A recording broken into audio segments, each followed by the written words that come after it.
की अहम खबर तो बता रहे हैं आपको। कर्नाटक हाई कोर्ट की बड़ी बेंच में अब से कुछ ही देर बाद हिजाब के मामले पर सुनवाई होने वाली है। अंतरिम राहत पर भी हायर बेंच ही फैसला लेगी। कल हाई कोर्ट ने जो सिंगल जज बेंच थी, हाई कोर्ट ने कहा था कि इस मामले में कुछ संवैधानिक सवाल खड़े हो गए हैं, इसलिए इस मामले को हायर बेंच को भेजना चाहिए, यानी बड़ी बेंच को भेजना बेहद जरूरी है। हालांकि बचाव पक्ष की तरफ से वकील ने ये कहा था कि बड़ी बेंच में ना भेजा जाए, क्योंकि बड़ी बेंच में भेजना इसमें और वक्त लगा सकता है, क्योंकि बच्चों के इम्तिहान के लिए महज 2 महीने का वक्त बचा हुआ है। लेकिन जज की तरफ से कहा गया था कि इस मामले में कई कॉन्स्टिट्यूशनल सवाल खड़े हो रहे हैं। पहला सवाल ये कि क्या हिजाब इस्लाम का आंतरिक इंटीग्रल पार्ट है कि नहीं है, अभिन्न हिस्सा है या नहीं है। दूसरा ये कि क्या धर्म को इजाजत दी जा सकती है कि जो प्राइवेट ऐसी ऑटोनॉमस इंस्टीट्यूशन है उनके रूल्स एंड रेगुलेशन के ऊपर जाकर के आप लोग वहां जाकर के धर्म के हिसाब से कपड़े पहने या उसी के हिसाब से रवैया पेश करें। इन तमाम चीजों को लेकर के हाई कोर्ट की बड़ी बेंच गठित की गई थी और चीफ जस्टिस की तरफ से इस बेंच का गठन किया गया और आज इस मामले पर अब सुनवाई होने जा रही है।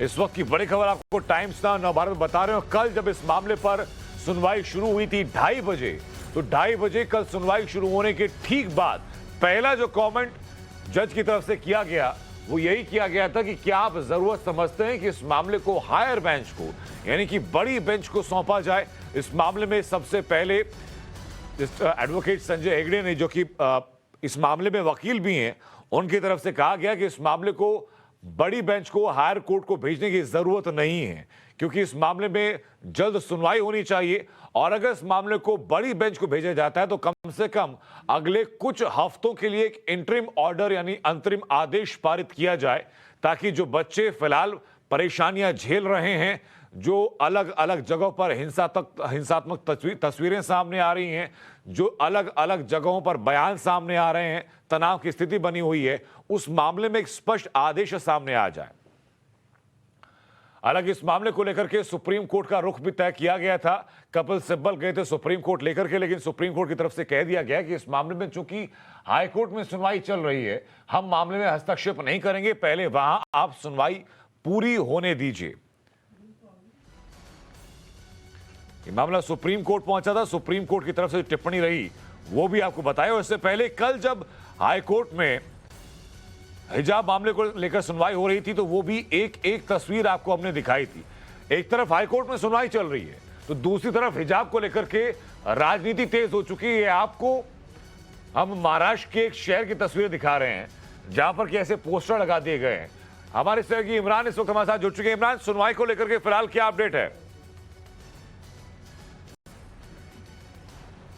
अभी जब बेंच बैठने वाली है जिसमें जस्टिस चीफ जस्टिस रहेंगे, उसके बाद कृष्ण दीक्षित रहेंगे जो अब तक केस जो उन्होंने सुनवाई की, उसके बाद जयबुन्निसा एम काजी और एक जज हैं, लेडी जज हैं और वो भी पार्ट ऑफ इस 3 बेंच जज का में बैठेंगे। अभी तक जो बेंच ने बैठा नहीं है, जैसे बैठा होगा कि अभी आर्ग्यूमेंट शुरू होंगे जिसमें जो लड़कियों की तरफ से वकालत कर रहे हैं उनका पहला डिमांड है कि कोई इंटरिम रिलीफ मिली जाए ताकि लड़कियां जो क्लास और क्लासरूम जा सकें और अपने एग्जाम्स को अटेंड कर सकें। हालांकि एडवोकेट जनरल ने कल इसी बात पर मुद्दे पर कहा कि अगर उनको अलाउ किया गया विद हिजाब के साथ तो पूरा मुद्दा ही कोई मतलब ही नहीं इस पिटीशन का, इस कोर्ट के हियरिंग का, क्योंकि अगर वही डिमांड था तो उसके सख्त खिलाफ स्टेट गवर्नमेंट है। स्टेट गवर्नमेंट ने जियो ऑर्डर किया है जिसमें उन्होंने साफ तौर से कहा है कि जो इक्वालिटी और इंटीग्रिटी और लॉ एंड ऑर्डर सिचुएशन ना हो, इसको लेकर हमने वो जियो इशू किया था फरवरी 1 तारीख को। आज वो भी, हालांकि एडवोकेट वो भी चाह रहे थे कि एक इंटरिम ऑर्डर हो जिसमें उनके पक्ष में हो, लेकिन ऑर्डर हो कल ही, क्योंकि मंडे से स्कूल शुरू होने वाले हैं। अगर कोई डायरेक्शन कोर्ट से नहीं आता है फिर ये विवाद बढ़ने वाला है, जैसे कि तैसे रहेगा और लॉ एंड ऑर्डर सिचुएशन भी हो सकता है। तो इसको लेकर आज जो डिस्कशन होगा, पार्टीज इंटरिम ऑर्डर जल्द ही कुछ इंटरिम ऑर्डर की डिमांड करेंगे। क्या जो बिल्कुल इमरान, मुझे बताइए कि जो पिछली 2 सुनवाइयां इस मामले में हो चुकी हैं, उन सुनवाइयों से आगे की दलीलें आगे रखी जाएंगी या दलील दोबारा से शुरुआत से शुरू की जाएंगी?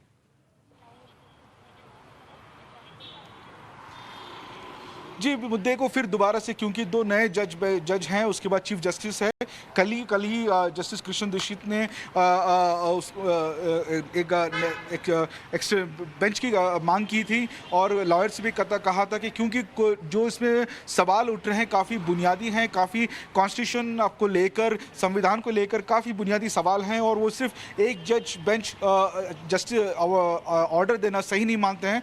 दो जज होने से बेहतर है और लोगों में भी काफ़ी इस बेंच के जो ऑर्डर्स आते हैं उसमें एक्सेप्टेंस की ज़्यादा गुंजाइश होती है। इसको लेकर उन्होंने कहा था आज भी वकील अपना पेश करेंगे, लेकिन फर्स्ट जो है वो जहाँ तक मैंने वकीलों से बात की वो इंटरिम ऑर्डर के लिए मांग कर रहे हैं। बिल्कुल इमरान, मैं वापस आपके पास लौट रहा हूं, लेकिन उससे पहले कुछ तस्वीरें जरा दर्शकों को दिखा दें।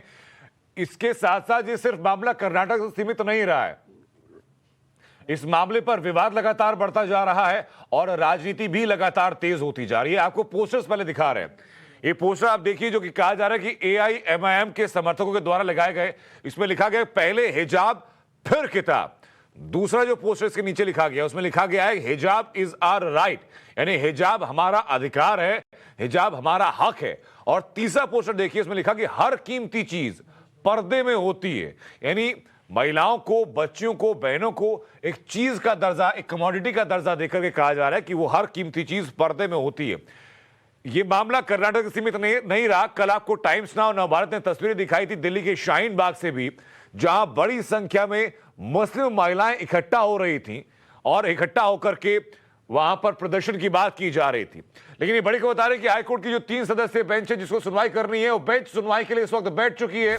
हमारे सहयोगी इमरान लगातार हमारे तक जानकारी पहुंचा रहे हैं और इमरान ने बताया कि 3 जजों की बेंच फिलहाल बैठ चुकी है और इस मामले में हर दलील अब दोबारा रखी जाएगी, क्योंकि 2 नए जज इस बेंच में अब शामिल हो चुके हैं। पहले सिंगल जज बेंच थी और इस मामले पर जो सुनवाई कर रहे थे जस्टिस दीक्षित, उन्हीं के हिसाब से जस्टिस कृष्णा दीक्षित ने यह तय कर दिया था कि इस मामले को बड़ी बेंच को भेजा जाना चाहिए। उन्होंने तय किया था यह भी कि बड़ी बेंच में कितने लोग होंगे, कौन कौन लोग होंगे और इस मामले में इंटरिम ऑर्डर दिया जाएगा या नहीं दिया जाएगा, ये सब बड़ी बेंच ही निर्धारित करेगी।